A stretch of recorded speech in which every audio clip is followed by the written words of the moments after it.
Hello everyone and welcome back to the channel. If you are new here, my name is Alex, and today's video was requested by Nicole asking if I could go over loose leash walking, it's almost a tongue twister, and how I walk multiple pups. For starters, if you have pups who already know this, make sure you keep one inside during a training session because they will get it into their heads, oh, I know this, I will do this for mommy, not you, but me, because I can do it better. My original three were so good about waiting their turn for training, but these two girls are still working on their manners a bit. They have the cutest sibling rivalry on showing me who can do it the best. So when I teach my pups how to walk on a leash, I start in small sessions for about 10 minutes, and I usually do it in an area with minimal distractions at first, or even just in my backyard.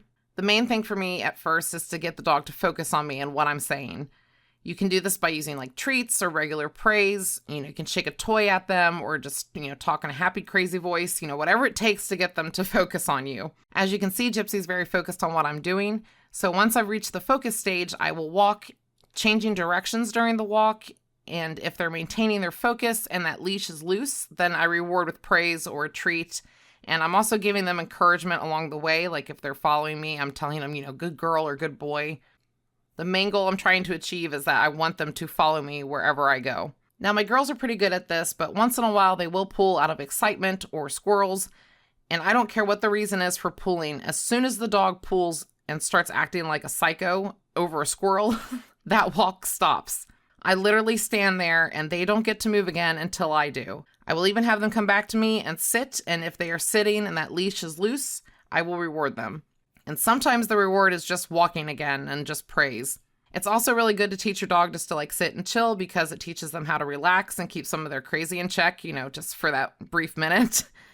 And they learn that they don't get to go until you give the okay. It kind of teaches them a downtime. As you're walking, you can take a break for a minute and then you can continue the walk. But anytime Cattle Dog Crazy starts with pulling or, reactivity, I stop the walk or I change direction. But we'll get into reactivity on another video. Cleo was focused on sniffing all the stray kitties this morning. They just scattered before we came outside. But there was a slight tug there, and she just automatically went into position. She's never been much of a puller. Ever since she was a pup, she's done really well about not pulling or going nuts on the leash.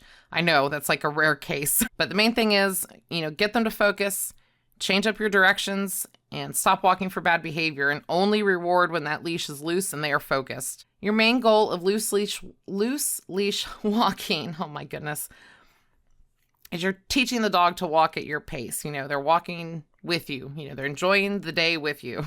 And you can choose either side of you where you want your dog to walk, whether it's the right side or the left side. I know some people don't care as long as the leash is loose and they're walking with you. I'm one of those people. If they're walking at my pace and they're not pulling on that leash, I'm fine with it. And I'll be going over all this again once our new puppy comes home, so there'll probably be another video up about this because I will be having to teach him how to do this as well. Now, how I walk multiple pups. So all my dogs get trained walking solo, and then they all get trained walking with the crew.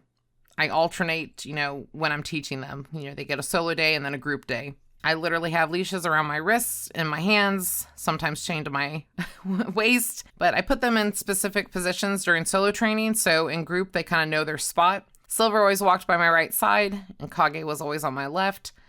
Lucian was kind of the middle right. And they're still able to sniff and move around. It's not like they can't leave that spot or anything, but they kind of stay in the general area of that formation. And by the time we added Gypsy and Clea, Silver was slowing down, so Lou kind of moved up into her old spot, and Silver went to the back, and then Gypsy and Clea were in the middle. But like I said, I use multiple different leashes and lengths depending on which dog and their walking stage. And if any of them pull just once, I stop the whole thing, and they would all give that dog a look like, dude, and then we would move forward when I would say it was okay. Now it's just the two girls because Silver can't keep up with them like she used to or even go as often. So when we get our new puppy, Sully, and yes, that's officially his name, he will be at my right side. But that's basically it. I mean, if your dog doesn't get it right away, just keep training daily. 10 minutes is enough. And some dogs take more time than others to figure this out. And there are other options like different collars that can help, but this is the basics of how I do it. Thank you guys so much for watching, and remember, just be patient and consistent when training, and don't forget to click all the buttons, click that like and subscribe, and all the fun stuff, and we will see you next time. Bye. We would like to say thank you to Elizabeth and Ethan in Alaska. Wait a minute. Alaska? Are you cold? I hope you have fur like me. Blue. Blue fur good. Thank you for your support, both of you.